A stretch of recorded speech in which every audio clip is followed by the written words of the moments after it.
নগর ঘুরিলাম সাগর সেচিলাম মানিক বাবার আসে হায় রে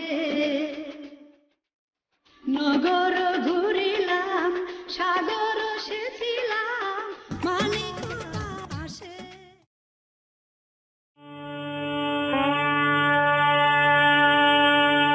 মুতাসিম ও মুতাসিম কিরে কথা কানে যায় না সকাল হইছে ওঠেন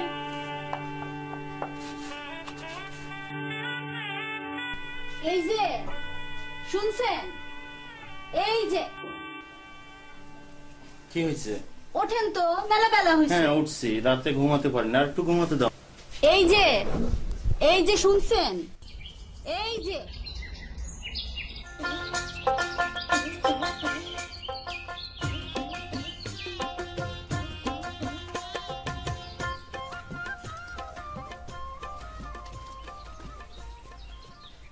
বাসনটা একটু আগে দাও তবু ও বুবু হ্যাঁ কও তোমার না ঘরে নতুন বউ তুমি একলা একলা কাম করতেছ বউরে কি পটের বিবি সাজায় রেখে দিবা পরে দিয়ে কাম কাজ কিছু করাও না ওই কথা কয়ও না বড় শখ ছিল আমার বুঝছো সালে কত টাকা পয়সা খরচ পড়াশোনা করাইলাম আর সেই সাল আমার যায় ভালোবাসে পাগল হয়ে গেল মি সালের জন্য আজকালকার পুলাই বানির কি জন্য জানি লজ্জা শরম কিচ্ছু নাই আর কয়ও আমাদের না। যুগে তো এগুলা ভালোবাসা বিয়া এগুলা ছিল সেই না কথা তো আমি কইতেছি তওবা তওবা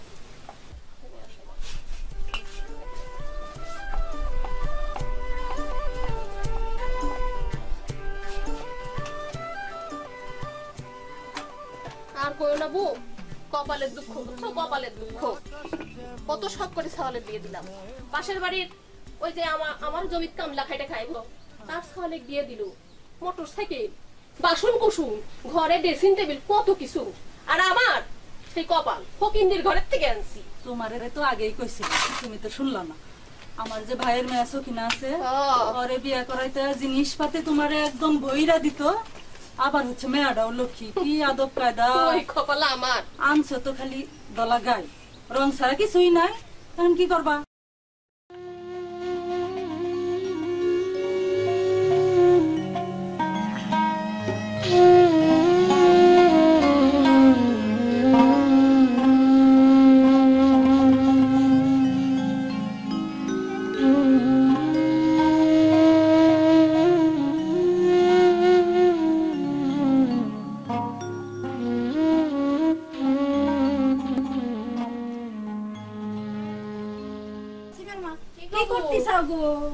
এই সকালবেলা বেল না মাথার উপর উঠে গেছে বসো ভালো আছো আছি ভালো আছি আয়শা বুঝি ভালো আছো হ্যাঁ আছি তারপরে খবর দি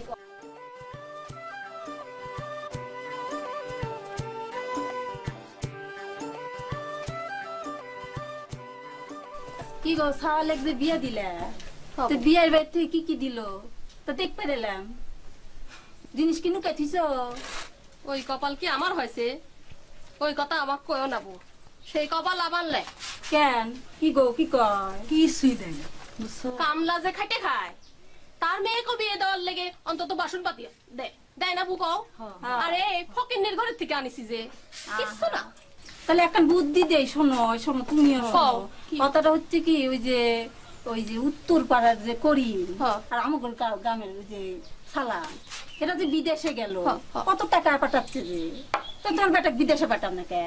কি কও, বল খারাপ কথা কিছু কইছি নাকি? হ্যাঁ, তো ভালোই। বিদেশ পাঠালি তো ভালোই হইতো বোন, কিন্তু টাকা কোন জায়গা পাবো? তা মায়ের বাড়ি থেকে টাকা বাপের কও টাকা পাঠিয়ে দিবি। হ্যাঁ হ্যাঁ বাবু ঠিক কথা। হ্যাঁ কি তা তোমার ভাসুরকে একটু বুঝা টুজা কইলে বেশ টাকা পয়সা আনি চাউলের টাকা আমি বিদেশ পাঠাতে পারতাম। আরে পাঠাবে পাঠাবা, তুমি শোনো আগে বইয়ে পাঠাও, বাপের বাইক পাঠায় কর টাকা আনবে, যদি দিবেন না পারে একবার বিদায় করো। কে তোমার না ভাইয়ের বেটি আছে? আমি তো ওই কথা বুবুরে কইছিলাম। আমার কথা কি না শুনবি শোনা, আমি তো কতই কইছি। আরে যৌতুক দিবার চাইছে তো বেশি টাকা পয়সা তার দিয়ে তুমি বিয়ে দিয়ে দাও, আর ওই বই বিদায় করে দাও। তাই ভালো হবে নি মনে হয়, আর চিন্তা ভাবনা করে দেখো। সেইটাই করি। পুরুষ মানুষ বিয়ে আরেকটা করবে, অসুবিধা কি আছে? হ্যাঁ ছাড়ো, কি করছো? লজ্জা যান। এই কও না। আমার কথা কি বলবি, বলবি বাড়বি করছে। আমার কথা শুনবেন তো। কি কও না কেন, আমার কান কি বন্ধ? বলতেছি কি, সাহেব তো বিয়ে দিলেন। হ্যাঁ, কত দিলাম। সুন্দর চাউলটা আমার, হ্যাঁ, কি কি হয়েছে? সুন্দর গায়ের রং।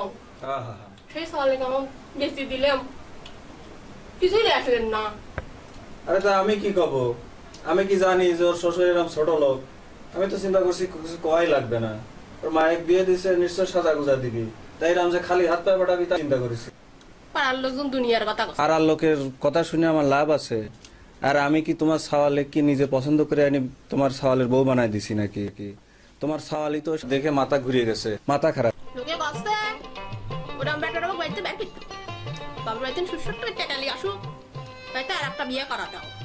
লোকে করলে তো আর হবে না, বিয়ে করে নিয়ে আইছে এখন বাড়িতে বের করে দেবে, তাই না? মা, ওই তোমার জন্য সুখবর নিয়ে আসি তো। কি আব্বা? মা, সবকিছু ওকে হয়ে গেছে আমার। কি ওকে হয়ে গেছে? বিদেশ যাওয়া কনফার্ম হয়ে গেছে আব্বা। তাই নাকি? হ্যাঁ মা। আচ্ছা, ওকে, মা, কি খায়? আব্বা কি লাখ টাকা দিয়ে দিতে বলো, কালকে আমার ফ্লাইট। 3 লাখ টাকা কি গাছে ধরে নাকি রে? আমি কি খুব বেশি চাইছি আব্বা তোমার কাছে? খুব বেশি না তো কি, তোর বাপ জীবনে চোখে দেখিছে 3 লাখ টাকা এক জায়গায়? তোমার ছেলে বিদেশ যাবে আর তুমি 3 লাখ টাকা দিবা না?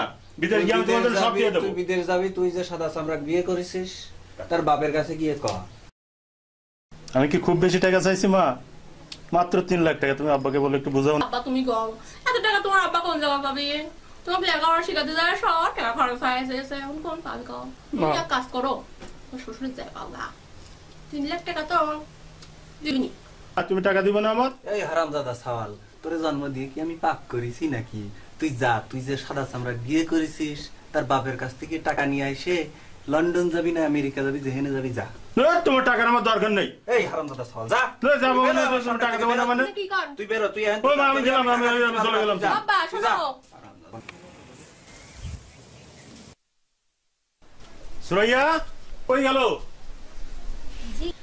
জি কোন শোনো, আমাকে কিছু একটা করতেই হবে। এই বেকার জীবন আমার আর ভালো লাগছে না। কি করবেন? কি করব মানে? আমি সিদ্ধান্ত নিয়েছি বিদেশ যাব। নতুন বিয়ে করে বিদেশ যাবেন? দেশে কি কাজ কামের অভাব পড়ছে? এই তুই আমার জ্ঞান দিস? তোর জ্ঞান আমার প্রয়োজন নেই। শোন, যা বলে রাখলাম শুনে রাখ। আমি বিদেশ যাবো এটা বললাম, তুই যেভাবে তোর বাবার কাছ থেকে 3 লক্ষ টাকা এনে আমাকে দিবি, বুঝলি? টাকা এনে দিলে এই সংসারে থাকতে পারবি, ঠিক আছে? না হলে এই সংসারে থাকা হবে না। ভালোবেসে বিয়ে করছেন, কোন মুখে বাপের টাকার কথা বলবো? আমার বাপের কি অত সামর্থ্য? প্রেমের বিয়ে মারাইছে আমার।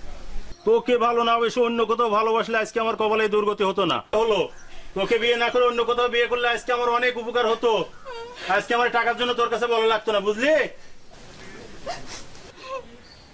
কে দিয়ে কোনো লাভ হবে না, যেটা বলেছি ওইটাই শুনে রাখো। যা বাবার বাড়ি যা, 3 লক্ষ টাকা এনে তারপরে কাদাকাদি করিস, বুঝলি? শুনে রাখ এটা, যা বাবার বাড়ি যা, বাবার বাড়ি থেকে 3 লক্ষ টাকা এনে দে তুই আমাকে।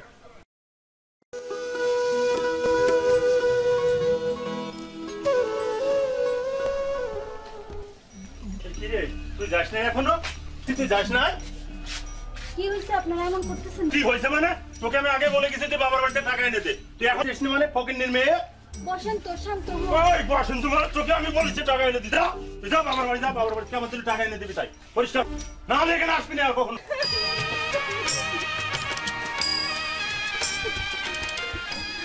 আব্বা কি হয়েছে? আব্বা গো, এত কান্না আব্বা আপনার ছেলে আমার কাছে টাকা চাই আব্বা, সে বিদেশ যাবে। আমার ছেলে খারাপ কি কইছে? বিদেশ গিয়ে এসে তো ইনকাম করে এনে তোমারই তোমার ভালো। সুখে রাখবে। তোমার ভালোর জন্যই তো কইছে, ঠিকই তো কইছে মা। আর বাপ গরিব মানুষ আব্বা, এত টাকা কোত্থেকে দিবে? এত কি না আছে তা তোমার অত চিন্তা করা লাগবে না। তুমি যাও, যাই তোমার বাপরে কও টাকা দিতে, টাকা নিয়ে বিদেশ যাবে, বিদেশ গিয়ে তোমারই সুখে রাখবে। বোঝো না কেন? আমরা কি খাবো? তোমারই ভালো হবে। ঠিকই কইছে। যাও তো যাও, বিরক্ত করো না তো। আবার আমার কাছে কেন মা? আম্মা গো, মা, আপনি মায়ের রাত, আমার মা নাই। কি হয়েছে মা? আপনি আপনার ছেলের একটু বোঝান মা, আমি এত টাকা কই পাবো? শোনো, ছেলে আমার তো ভুল কথা কয় নাই বাবা। বিয়ের সময় তোমার মা নাকি কিছুই দেয় নাই, এখন তো একটু মাত্র 3 লাখ টাকা চাইছে। দিতে কও। যাও তো দিতে যাও। কও বা? তোমার আর বাবার সব কাছে খুশি গিয়ে হয়ে কও, যাবে বাবা। অনেক গরিব মানুষ। গরিব মানুষ। মা শোনো, তুমি কাঁদো না তো, কাঁদো না। বৌমা, তুই এখনো এখানে? তুই চুপ কর বাপ। তো চুপ কর মানে আবার এখানে কি করতে আছিস? তুই এখনো যাস নাই? নিয়ে এই, যাও, মানে, নিয়ে যাও, এই, পড়াই। এই, তুই যা, তুই এখন আসিস, যা, যা বুড়ো আমার বাড়িতে, এই, যা, টাকা নিয়ে আয়, যা, এই।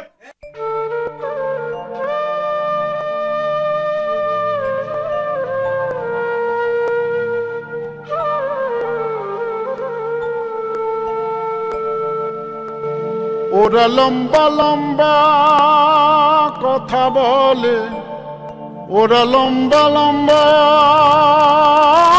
কথা বলে,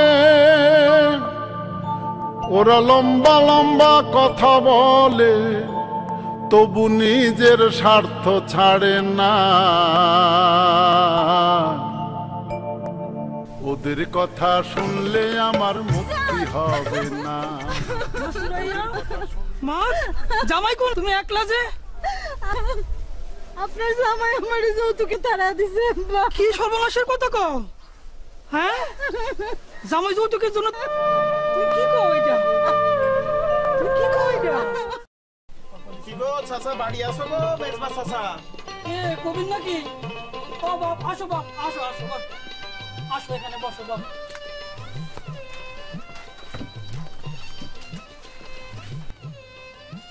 চাচা, এই বাপ বেটি বসে কি করো বেলায়? মনটা যে শুকনো শুকনো লাগে। আর বাবা, মন মেজাজ ভালো নাই বাবা। কেন? কষ্টে আছি বাবা, অনেক কষ্টে আছি বাবা। তুমি তো সবই জানো, কি হয়েছে ঘটনা, তুমি তো সবই জানো বাপ। কষ্টে আমি আছি। একটু একটু শুনেছি, বেশি কিন্তু বিস্তারিত শুনিনি। আমি এই উড়ো ফুড়ো শুনিয়ে আমি তোমার কাছে দৌড়ে আসলাম। চাচা, ঘটনা কি বলো তো একটু ক্লিয়ার করে। ওই যে আমার মেয়ে, তুমি তো জানো, আমার জামাই মেয়েটারে তাড়াই দিছে, যৌতুক দাবি করে। আমি গরিব মানুষ, তুমি বলো আমার এই যৌতুক দেওয়ার কি সামর্থ্য আছে? ও ও সুরাইয়ার তাড়া দেছে। আর তোমারে কি বলি, আমি তো সেইটাই তোমারে বলতেছি বাবা। সুরাইয়া, তুমি একটু ঠিক করে কও তো দেখি, তুমি নিজে নিজেই চলে আইছো না তোমাকে তাড়ি দেছে? আমি কি কব, আমার যৌতুকের জন্য তাড়ায় দিছে। ও, তোমার গায়ে হাত তুলেছে না?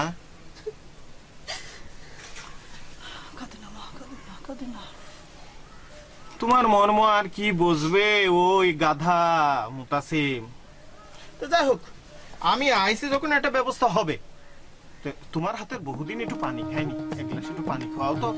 পানি নিয়ে আসো মা।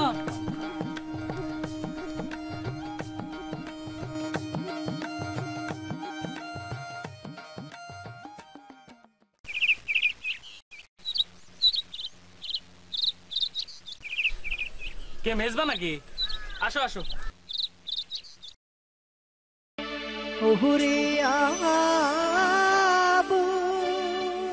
কি ব্যাপার, নিয়মকানুন সব উল্টা হয়ে গেল নাকি? মাস্টারকে দেখে সালাম দিচ্ছ না? ঘরে যদি যৌতুক দেওয়া মেয়ে থাকে মাস্টার, তাইলে কি আর সালাম কালাম মনে থাকে? আর বলো না মাস্টার। যৌতুক দেওয়া মেয়ে মানে কি কথা বলতেছো তুমি? ওই যে আমার বড় মেয়ে বিয়ে দিছিলাম, সুরাইয়া, হ্যাঁ, কি হয়েছে? এখন জামাই যৌতুক যায়, মায়েরই আমার বাড়িতে পাঠা দিছে। কি বলো, মাসুরের বিয়ে তো 2 মাস আগে দিলা। ও, এখন জামাই তো যৌতুক যায়, মালয়েশিয়া যাবি, 3 লাখ টাকা যৌতুক কি যায়। বলো কি আমি তুমি? এখন যৌতুক কম থেনা দেবো, তাও হ্যাঁ, নিজের মনে করে খুলে বলো তো দেখি। ওই যে আর করো না, মুতাসিমের সাথে আমার মেয়ে বিয়ে দিলাম। হ্যাঁ ওই যে হ্যাঁ সে তো মনে আছে, কদিনের ঘটনা। মুতাসিম কচ্ছে আমার মেয়েকে মারিয়ে কচ্ছে যে তোর বাপে 3 লাখ টাকা যৌতুক, আমি মালয়েশিয়া যাবো। কারণ তুমি কও আমার কি 3 লাখ টাকা দেওয়ার সামর্থ্য আছে? গরিব মানুষ, ওই 2 কাঠা জমি আছে, ওই না জমি জিরা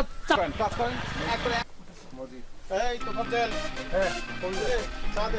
জি জি বসেন বসেন, চা দিচ্ছি, বসেন বসেন। দেখো, দরিদ্র গরিব প্রতিবন্ধী নিজের টাকা নিয়ে মামলা করার জন্য তাদের জন্য সরকার চমৎকার একটা আইন করেছে। এই কামাল, এটাকে বলা হয় জাতীয় আইনগত সহায়তা আইন। এই আইনের মাধ্যমে যারা দুস্থ দরিদ্র তাদের মামলার খরচ সরকার বহন করবে। বলেন কি মাস্টার? তুমি এটা শোনোনি এর আগে? শুনি নাই তো, ভালো করে বোঝায় কোন দেখি। এই জন্যই বলছি, তুমি এত চিন্তা করছো কেন? তোমার যাবতীয় খরচার ব্যয় বাংলাদেশ সরকার বহন করবে। এত ভেঙে পড়ার কি আছে? একটা কথা বলি, বলো। এই আইন, এই লিগ্যাল এইড এর আপনি কি বোঝেন? কি বলো কবি? আপনি কি একেবারে এলএলবি অনার্স ব্যারিস্টার পাশ করে আইছেন নাকি? হ্যাঁ, নাপিতের কাজ কোনো সময় কামাইতে হয় না। কবির, তুমি যার কোথা কাজ থেকে তারই এসে করতে হবে। কোথা থেকে এসে উল্টাপাল্টা কথা বলছো? আপনি গ্রামে করেন মাস্টারগিরি, ওই যে ক আর ক খ বগের ঠ্যাং পড়ান, ওইটা নিয়ে থাকা এই কাজে হাত দেওয়া ভালো না। মাস্টারের একটু মাস্টারগিরি করতে দেন, আর ডাক্তারের একটু ডাক্তারগিরি করতে দেন, উকিলের উকালতি করতে দেন। কবির, কোথা থেকে এসে তুমি না বুঝে কথা শুরু করেছো? না না, আমি কোথায় মেজবা গরিব মানুষ, তাকে আমি একটা ভালো জিনিস পরামর্শ দিচ্ছি, আর না বুঝে তুমি কথা বলা শুরু করলা। মাস্টার সাহেব, আপনি কিন্তু ইংরেজি বললেন লিগ্যাল এইডের কথা, এ কি বোঝে মেজবা চাচা? এটাই তো বোঝার চেষ্টা মেজবা করছি। চাচার আমি পুরো বুঝ দিয়ে দিছি, এবং তার মেয়ার কাবিন এই ওকালতনামা সই পর্যন্ত করেনি কমপ্লিট। এই কবির, আজকে যে কবির, তুমি বসো তো। কেস ফাইল করব। এই তুমি বসো, এক চা কেন খাও। আমার বসতে বসো, হবে কেন? তুমি বসো, হ্যাঁ? বসো। এই মেজবা চাচা, তোমার জন্য তুমি চা কি দাও। এই দোকানে মাথা এত ঠান্ডা করে লোকজনের বসো, আমি ওর সাথে ভিতরে কথা আমাকে বলি। অপমান করার জন্য তুমি ই করেছো নাকি? তোমার যাওয়ার কথা না আমার সাথে? দেখিস আমি কইছিলাম না? মেজবা, আমি তোমাকে ভালো করে বুঝিয়ে বলি, তুমি যদি রাজি থাকো কালকেই তোমাকে ওই মাসুরায়া সহ লিগ্যাল এড অফিসে নিয়ে যাবো। এর একটা কথা বলি মাস্টার সাহেব, ওই মাসুরা এক নিয়ে একবারে এক ভুল করেছে। আমি টার্গেটে ছিলাম, সেও প্রস্তুত ছিল, কিন্তু পরে আর কথা শুনলো না। ওই রামগাথা ঠিক ওই মুতাসিমের সাথে বিয়ে দিয়ে দিল। আমার সাথে দিলে আজ তো এই ঘর ভাঙতো না, ঘরটা ঠিক থাকতো। আমি আজ হুন্ডা চালাই, আর মুতাসিম কি করে? মুতাসিম ধান কাটে। তাকে কি বোঝাবো মুরব্বী? দেখেন, আয়দা কায়দা কারণ আদব কায়দা কিছুই নাই দেশে দেখছি। আমি একটা মাথা, এই মাস্টার সাহেব গ্রামে কারোর দেখেছো কোনো উপকার করতে? হ্যাঁ, খালি এই চাপ দোকানে এসে কি আটর বাটর গল্প করে আর পুরন পেপার পড়ে, কিন্তু পেপারটাও কোনোদিন কিনে পড়তে দেখলাম না। এই দেখো, এই সবকু সংসারটা চালাই কিনা? সবকু সংসারটা আমি চালাই কিনা? এই যে এই তো চা খুশি খা। হ্যাঁ, আজকে লোক কত ই করে, আমার দোয়া করে। হ্যাঁ, আর এই মাস্টার সাহেব কি করে? কিচ্ছু দেয় না মাস্টার, একটা টেয়া দেয় না। খাতি চালে একটা টেয়া সকালে চাইছি, তাও দেয় না। খুব কিপটে। আচ্ছা মুরব্বী, আপনাকেই বলি, এই যে গরিব মানুষটা, একে আমি সাহায্য করতে চাচ্ছি, আর এই কবির ও সম্পর্কে তো ভালো করে জানেন কত খারাপ লোক। সে সব কিছুতে এসে বাগড়া দেয়। এটা কি ভালো কাজ করছি না আমি খারাপ কাজ করছি? বলেন মুরব্বী আপনি।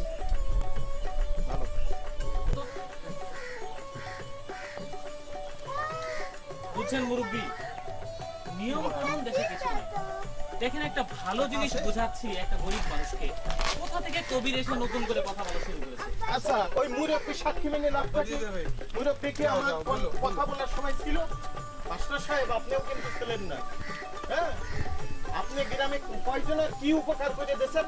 এই দেখেন, চক্ষু বসে আছে, চক্ষুর রাত দিন খাওয়ার দাওয়ার আমি দেয়, তুই রে কিনে খা, যা খাওয়া খা। এই মাস্টার মানুষের ই দেয়, মাস্টারটা ভিক্ষে দেয়? কোনোদিন দেয় না। নিয়ে বেড়াচ্ছে। আরে আমি কোর্ট কাছারির কাম করি, ঠিক না? হ্যাঁ, মুরব্বী, আপনাদের বলি, তাহলে তো ইতিহাস বলতেই হয়। এই যে ছক্কু আছে, এ কেন পাগল হলো জানে? এই গরিব মানুষটা মাত্র 3 বিঘা জমি ছিল।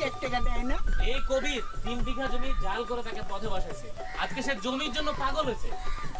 এই কবিরের কথা মাস্টার সাহেব, আমাকে লিগ্যাল অফিসে নিয়ে চলেন। এই চাচা, তুমি কি সিদ্ধান্ত নিলে? এটা তো বিরাট একটা ভুল সিদ্ধান্ত। হ্যাঁ বাবা কবির কি ব্যাপার কবির?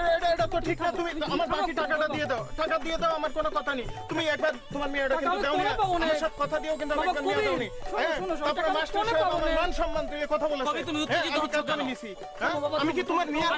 শোনো তোমার মিয়া নিয়ে ওই দোকান ঘুরে এই বেড়েন লাগবে না। কি খারাপ কথা বলছো কেন কবির? একটা গরিব মানুষ গ্রামের, কি তাকে সাহায্য করবা আর তুমি কি শুরু করলা এগুলা? বলো যাও তোমার কাজে তুমি যাও। যাও যাও যাও। কি আচরণ করতেছে একটা গরিব মানুষ, তাকে আমি সাহায্য করতে যাচ্ছি আর কিভাবে তাকে মিসগাইড করে অন্যদিকে নিয়ে যাচ্ছে বলো? এ কি বিচার? যা বলছে সেভাবে কাজ করো। এখন তুমি যদি সত্যি সত্যি রাজি থাকো মেজবা, কালকে সকালে আমার স্কুলে আসো, মা সুরাইয়াকে নিয়ে আমি ঠিক লিগ্যাল এড অফিসে চলে যাব। ঠিক আছে? চলে আসবো না।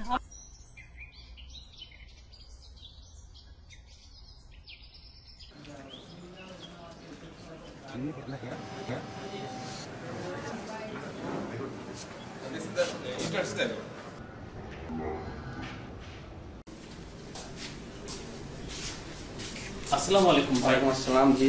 ভাই এটা কি লিগ্যাল এড অফিস? জি এটা লিগ্যাল অফিস। আমরা একটা স্যারের সঙ্গে দেখা করতে চাচ্ছি। বসেন, দেখছি স্যার। বসুন। বসুন।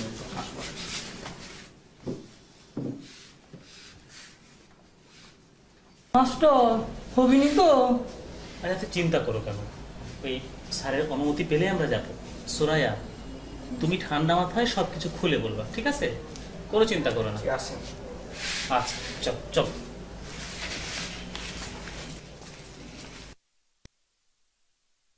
আচ্ছা বসেন প্লিজ। প্লিজ। ধন্যবাদ। আচ্ছা আপনাদের পরিচয়টা বলেন। স্যার আমি শিমুলতলা প্রাইমারি স্কুলের হেডমাস্টার। স্যার এ হচ্ছে আমার প্রতিবেশী, অতি গরিব মেজবা। ওয়ালাইকুম সালাম। ওয়ালাইকুম আসসালাম। আর ও হচ্ছে ওর মেয়ে সুরাইয়া। আচ্ছা এখানে কি জন্য এসেছেন? স্যার একটা বড় বিপদ নিয়ে আইনগত সমস্যা নিয়ে আপনার কাছে এসেছি স্যার। আচ্ছা এখানে আসতে হবে কিভাবে বুঝতে পারছেন? আমি প্রতি মাসে স্যার আমি শিক্ষা অফিসে যাই বেতন তুলতে। আমাদের অফিসের সামনে একটা বিরাট সাইনবোর্ডে এই লিগ্যাল এইডের বিষয়ে বলা আছে। তো এ থেকে কিছু ধারণা পেয়েছি স্যার যে লিগ্যাল এইড এটা কি। লিগ্যাল এইড হলো একটা ইংরেজি শব্দ। এর যদি বাংলা অর্থ করি তাহলে দাঁড়ায় আইনগত সহায়তা।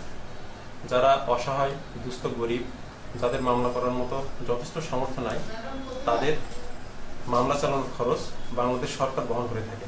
এটাই লিগ্যাল এইড। অর্থাৎ যারা কোর্টে গিয়ে মামলা চালাতে পারে না স্যার, তাদের মামলা শুরু থেকে শেষ পর্যন্ত যাবতীয় ব্যয়ভার সরকার বহন করে থাকে।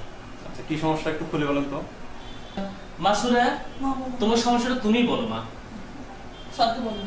আপনি বলতে পারেন, এখানে একদম নির্ভীকভাবে আপনি বলেন, কোনো সমস্যা নেই। স্যারকে বলুন। স্যার 2 মাস আগে আমার বিয়ে হয়েছে, ভালোবেসে বিয়ে করছি স্যার। বিয়ে করার সময় বলছি কিছুই দেয়া লাগবে না। এখন স্যার 2 সপ্তাহ ধরে আমার কাছে টাকা চাচ্ছে 3 লাখ টাকা, আর খালি বলছে বিদেশ যাবে। স্যার আমরা কি এই সেবা পাবো তাহলে? আইনগত সহায়তাটা পাওয়ার সব থেকে ভালো মাধ্যম হলো জেলা লিগ্যাল এইড অফিস। আর জেলা লিগ্যাল এইড অফিস জেলা জজ আদালত ভবনের নিচতলায় অবস্থিত। এছাড়াও আপনি আরও যেখানে যেখানে পেতে পারেন সেটা হলো ইউনিয়ন পরিষদ কার্যালয়, উপজেলা পরিষদ কার্যালয়, জেলখানা, অথবা আমাদের একটি হটলাইন নাম্বার আছে। এই হটলাইন নাম্বারের মাধ্যমে আপনারা রবি থেকে বৃহস্পতিবার অফিস সময়ে অর্থাৎ সকাল 9টা থেকে বিকাল 5টা পর্যন্ত আপনারা ফোন করে আইনগত সেবাটা পেতে পারেন। আপনারা একটু নাম্বারটা লিখে নেন। জি স্যার। 01196113502। আমি আবারও বলছি 01196113502। এই নাম্বারে আপনারা ফোন করবেন। ফোন করে আপনাদের যে কোনো আইনগত সমস্যার কথা যদি আমাদেরকে খুলে বলেন, আমরা অবশ্যই চেষ্টা করবো আপনাদের সেই সমস্যার সমাধান করার। স্যার সরকারকে আমাকে মামলা বিনামূল্যে করে দিবি, আমরা কি লিগ্যাল সহায়তা পাবো না স্যার? লিগ্যাল এইড সহায়তা সবাই পেতে পারে না। এই সহায়তা কারা কারা পাবে সেটাও আমাদের আইনে নির্দিষ্ট করে বলা আছে। যাদের বাৎসরিক আয় 1 লক্ষ টাকা নিচে, অথবা যদি কোনো ব্যক্তি মুক্তিযোদ্ধা হয় তাহলে যেক্ষেত্রে তার বার্ষিক আয় 1.5 লক্ষ টাকা নিচে, তারাই শুধুমাত্র এই লিগ্যাল এইড সেবাটা পেতে পারে। এছাড়া আরও যারা যারা পেতে পারে তারা হলেন বয়স্ক দুস্থ কোনো মহিলা, স্বামী পরিত্যক্তা কোনো মহিলা, অ্যাসিডের ফলে দগ্ধ কোনো নারী বা শিশু, পাচারের ফলে ক্ষতিগ্রস্ত কোনো নারী বা শিশু। জি স্যার। গ্রামে অসচ্ছল কোনো ব্যক্তি যে সরকারি ভিটায় বসবাস করে এরকম কোনো ব্যক্তি আমাদের এই আইনগত সেবাটা পেতে পারে। এক কথায় যাদের মামলা চালানোর মতো যথেষ্ট সামর্থ্য নাই তারা এই লিগ্যাল এইড সেবাটা পেতে পারে। স্যার এটা কিভাবে সহায়তা দেন আপনারা? সরকারকে আমাকে টাকা দিবে মামলা করার জন্য। আপনি কি করেন? আমি গরিব কৃষক, আমার ওই 2 কাঠা জমি আছে, ওই চাষবাস করে খাই, যৌতুক দেওয়ার সামর্থ্য আমার নাই স্যার। আপনি ঠিক জায়গায় এসেছেন এবং আপনি আমাদের এই লিগ্যাল এইড সহায়তাটা পাবেন। আমাদের এই লিগ্যাল এইড সেবাটা পেতে একটা পদ্ধতি অনুসরণ করতে হবে, সেটা হলো এটা আমাদের লিগ্যাল এইড অফিসের ফর্ম। এখানে যেসব তথ্য আছে এই তথ্যগুলো আপনারা পূরণ করবেন। পূরণ করার পরে সেখানে স্বাক্ষর দিবেন। স্বাক্ষর দেওয়ার পরে আমি আমাদের একটি প্যানেল আইনজীবীর লিস্ট আছে অর্থাৎ তালিকা আছে, সেই তালিকায় 70 থেকে 80 জন অ্যাডভোকেট সাহেব আছেন যারা বিজ্ঞ আইনজীবী হিসেবে পরিচিত। তাদের মধ্য থেকে আপনার এই বিষয়ে যে পারদর্শী তাকে আমরা নিয়োগ করে দিব এবং তিনি আজ থেকে আপনার হয়ে সমস্ত মামলা পরিচালনা করবেন এবং তাকে আপনার কোনো ফিস বহন করতে হবে না। স্যার এখানে কি কি ধরনের মামলা করা যায় লিগ্যাল এইডের মাধ্যমে? এখানে আপনি সব ধরনের মামলা করতে পারেন। আমরা জানি যে পারিবারিক মামলা, দিওয়ানি মামলা, ফৌজদারি মামলা, এই কয়েক রকমের মামলা হয়ে থাকে। তো এই সমস্ত মামলা আপনারা এখানে করতে পারবেন। আর এখানে মনে রাখতে হবে শুধুমাত্র ক্ষতিগ্রস্ত ব্যক্তি যে এই মামলার এই সেবার আশ্রয় নিতে পারে সেটা না, যাদের বিরুদ্ধে মামলা করা হয় অর্থাৎ বিবাদী বা আসামি তারাও আমাদের এই সেবাটা পেতে পারে, অর্থাৎ বাদী বিবাদী উভয়ই এই সেবাটা পেতে পারে। স্যার আর একটা জানার ছিল, কিছু মনে না করলে। হ্যাঁ অবশ্যই বলেন। আমরা দেখি আমাদের গ্রামের অনেক লোক যারা মামলা করেছে, দেওয়ানি মামলা, ফৌজদারি মামলা, একটা মামলার নিষ্পত্তি হতে 10 বছর 15 বছর সময় লেগে যায়। আমি শুনতে পেলাম এখানে যে সরকার সমস্ত খরচ দেবে, তাহলে কি এই মামলাগুলো নিষ্পত্তি হতে আরো বেশি সময় লাগবে? আপনি সুন্দর একটা প্রশ্ন করেছেন। সরকার এই লিগ্যাল এইডের মামলাকে আলাদাভাবে চেনার জন্য বা এটি যেন দ্রুত গতিতে নিষ্পত্তি হয় এই জন্য একটা ব্যবস্থা করেছে। সেটি হলো লিগ্যাল এইডের মামলার জন্য একটি স্টিকার আছে। এই স্টিকারের উপরে লেখা আছে গরিব দুঃখীর মামলার দায় বাংলাদেশ সরকার দায়ী। এই স্টিকারটা আপনার লিগ্যাল এইডের মামলার উপরে আঠা দিয়ে লাগানো হবে, তখন এটা লিগ্যাল এইডের মামলা হিসেবে পরিচিত হবে। এই লিগ্যাল এইড স্টিকার সম্বলিত যে মামলাটা এটি যখন একজন বিচারকের সামনে যাবে অথবা একজন আইনজীবীর সামনে যাবে অথবা কোর্টের কোনো স্টাফের সামনে যাবে, তারা সরকার করবেন এই মামলাটা দ্রুত গতিতে নিষ্পত্তি করেন। এই দৃষ্টিকোণ থেকে বিবেচনা করলে সাধারণত একজন ব্যক্তি যে মামলা করলে যতদিন সময় লাগে তার থেকে লিগ্যাল এইডের মামলা করলে আপনি দ্রুত গতিতে বিচার পাবেন। বুঝতে পেরেছো মেজদা? তোমাকে সঠিক জায়গায় নিয়ে এসেছি কিনা? তুমি আর কোনো চিন্তা করো না, মাসুরায়া আর কান্নাকাটির দিন শেষ। ঠিক আছে, তুমি কোনো চিন্তা করো না, স্যারের কাছে এসেছি, আমরা সঠিক পরামর্শ পেয়েছি। আপনাকে ধন্যবাদ স্যার। আপনাকে অনেক ধন্যবাদ। আপনি মেজবাকে সঠিক পথ দেখিয়েছেন এবং আপনাকে বলে রাখি আপনি তো গ্রামের শিক্ষিত মুরব্বী মানুষ। আপনার কাছে যখন এরকম অসহায় দুস্থ বা গরিব মানুষ কোনো সমস্যা নিয়ে আসবে এবং তাদের যদি যথেষ্ট সামর্থ্য না থাকে মামলা চালানোর মতো, তাহলে আমাদের লিগ্যাল এইড অফিসে পাঠাবেন। লিগ্যাল এইড অফিসের ঠিকানা হিসেবে বলে দিবেন জেলা জজ আদালত ভবনের নিচতলায় এই অফিসটি অবস্থিত এবং এখানে গিয়ে আমাদের যে অফিসার থাকবেন, বর্তমানে আমি এখানে আছি, অথবা আমাদের যে স্টাফ এখানে থাকবে তার কাছে সমস্যাটা খুলে বললে সকল প্রকার আইনগত সহায়তা এখানে প্রদান করা হবে। স্যার আজকে কি আমাদের উকিল সাহেব নিয়োগ করে দিবেন? হ্যাঁ, আজকে আপনাদের উকিল সাহেব নিয়োগ করে দিব। দেখো তো আমাদের প্যানেল আইনজীবীদের মধ্যে কেউ এখানে উপস্থিত আছেন কিনা, যদি থাকেন তাহলে আমাদের এখানে ডেকে নিয়ে আসতে পারি স্যার? আসুন। আদাব স্যার। আপনারা চিন্তা করবেন না, আপনাদের ব্যবস্থা আমরা করছি। বসেন প্লিজ। আমরা জানি আপনি আমাদের বিজ্ঞ প্যানেল আইনজীবী, তো আপনাকে ডেকেছি একটি বিশেষ উদ্দেশ্যে। ইনারা এসেছেন শিমুলতলা গ্রাম থেকে। তো ইনাদের একটি সমস্যা হলো ইনি মেজবা, ইনার মেয়ে সুরায়া। তো সুরায়াকে তার স্বামী যৌতুকের জন্য তাড়িয়ে দিয়েছে বাড়ি থেকে। তো আমি প্রথমত দেখলাম যে তারা লিগ্যাল এইড পেতে পারে, তারা ফর্মও পূরণ করেছে। তো আমি মনে করছি আপনি ওনাদের জন্য বেস্ট আইনজীবী হবেন এবং আজ থেকেই উনি আপনাদের মক্কেল এবং আপনাদের মামলা উনি পরিচালনা করবেন আজ থেকে। আপনারা কোনো চিন্তা করবেন না, আপনারা শুধু তথ্য দিয়ে আমাকে সহযোগিতা করবেন আর ন্যায় বিচার পাওয়ার জন্য যতটুকু সহযোগিতা করা দরকার আইনজীবী হিসেবে আমি সেটা করবো আপনাদের জন্য। আর স্যার আপনি আমার উপর যে আস্থা রেখেছেন, আশা করি বিচারপতি জনগণ তার সুফল পাবে। আপনারা কোনো চিন্তা করবেন না, অন্যান্য মামলা থেকে লিগ্যাল এইডের মামলা বেশি দ্রুত গতিতে নিষ্পত্তি হবে। আপনারা মামলা নিষ্পত্তির কারণে চিন্তা করবেন না, আমরা যখন জজ সাহেবের সামনে সাবমিশন রাখবো তখন আমরা বিশেষভাবে তাদের দৃষ্টি আকর্ষণ করে থাকি যে স্যার এটা লিগ্যাল এইডের মামলা, গরিব দুঃখী জনগণ লিগ্যাল এইডের সাহায্য নিয়েছেন, আপনারা যতদূর সম্ভব তাড়াতাড়ি এই মামলাটা নিষ্পত্তির চেষ্টা করবেন। আর আমাদের যারা বিজ্ঞ ম্যাজিস্ট্রেট কিংবা জজ সাহেব থাকেন তারাও চেষ্টা করেন মামলাটা যত দ্রুত শেষ করা যায়, একটা ভালো নিষ্পত্তি করা যায়। আর এখানে আপনাদের জ্ঞাতার্থে আরো একটা জিনিস বলে রাখা দরকার, লিগ্যাল এইডের মামলার সব ব্যয় সম্পূর্ণ সরকার বহন করে থাকে। এখানে আপনাদের কোথাও কোনো টাকা দিতে হবে না, আপনারা সম্পূর্ণ বিনামূল্যে আইন সহায়তা পেতে পারেন। আমাকে মুখের সব থেকে টাকা দেওয়া লাগবে না, এখানে আপনাদের অবগতির জন্য জানাচ্ছি, লিগ্যাল এইডের মামলায় কোনো টাকা লাগে না। সরকার সম্পূর্ণ বিনা খরচে অর্থাৎ সরকারি খরচে লিগ্যাল এইডের যাবতীয় মামলার ব্যয় বহন করে থাকে। এখানে আপনাদের কোথাও কোনো ফিস বা কোথাও কোনো টাকা দেওয়া লাগবে না। কোনো টাকা আমি দিব না? কোনো টাকা দিবেন না। ভালোই তো বলি।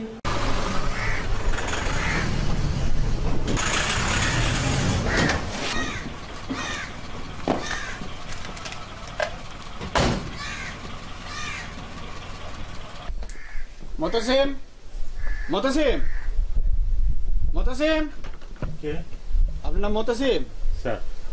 আপনার নামে কোর্ট থেকে একটা ওয়ারেন্ট আছে। স্যার। আপনার নামে কোর্ট থেকে একটা ওয়ারেন্ট আছে, আপনাকে আমাদের সাথে একটু থানায় যেতে হবে। সঠিক হ্যান্ডকাপ লাগাও।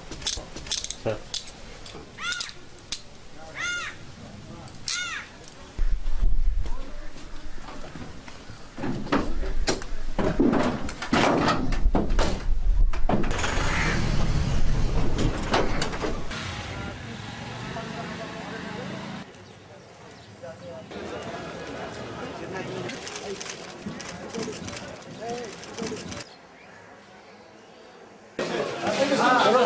আসামি মুতাসিম হাজির। মেট প্লিজ ইউর অনার, কাঠগড়ায় দাঁড়ানো আমার মক্কেল মুতাসিম, তার বিরুদ্ধে যৌতুক নিরোধ আইনের 4 ধারায় মোকদ্দমা করা হয়েছে। সে নাকি বাদীর কাছ থেকে যৌতুক চেয়েছে। মাননীয় আদালত, আমি তার সম্পর্কে একটু বলবো, যা শুনলে আপনি নিশ্চিত ধরে নেবেন, নিশ্চিত বুঝবেন যে আমার মক্কেল কখনো যৌতুক নেয়। ইউর অনার, আসামির বিরুদ্ধে নালিশি দরখাস্তে যৌতুক দাবি সুস্পষ্ট অভিযোগ রয়েছে। আসামি জামিন অযোগ্য ধারার অপরাধ করেছে। আসামি জামিন নামঞ্জুর হবে।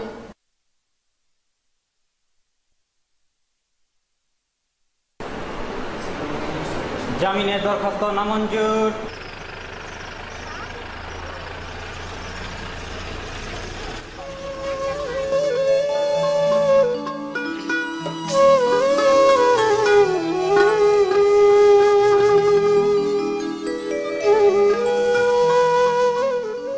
ম্যাডাম, আমি আমার মক্কেলের সাথে কথা বলেছি, মক্কেলের আব্বা আম্মার সাথেও কথা বলেছি, তারা অনুতপ্ত তাদের এই কাজের জন্য। এখন আপনি এবং আপনার মক্কেল বাদী তিনি যদি রাজি থাকেন তাহলে আমরা আপোষ করে নিতে পারি। আমার বাদিনী কিংবা আমার কারোরই আপোষের সমস্যা নেই, কিন্তু আমি আপনার কাছ থেকে আসামির বাবা এবং মায়ের কাছ থেকে এই নিশ্চয়তা পেতে চাচ্ছি যে শুধু জামিনের জন্য যেন এই আপোষটা না হয়। আমরা চাচ্ছি আসামি এবং বাদী সুখে শান্তিতে সংসার করবে। আপনাদেরকে এই নিশ্চয়তা না দিলে আপোষে আমার অসম্মতি আছে। আমি রাজি আছি। না, আমি আপোষ করে নিলাম। রাজি আছি। আর এই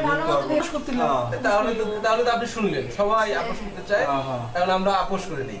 ঠিক আছে, যদি এটাই হয় তাহলে আমাদের আপোষে কোনো সমস্যা নেই। বাদী এবং আসামি সুখে শান্তিতে থাকবে, সেটা আমরা সকলেই চাই। আমি এগুলা করব না। তাহলে আপোষ হয়ে গেল, এখন আপনারা সুখে শান্তিতে সংসার করেন। হ্যাঁ বৌমা, মিলেমিশে চলেন, আমরা যাই। চলো বৌমা, তোমার নিয়ে যাই। বেশ স্যার, বৌমারে নিয়ে যাই আমি।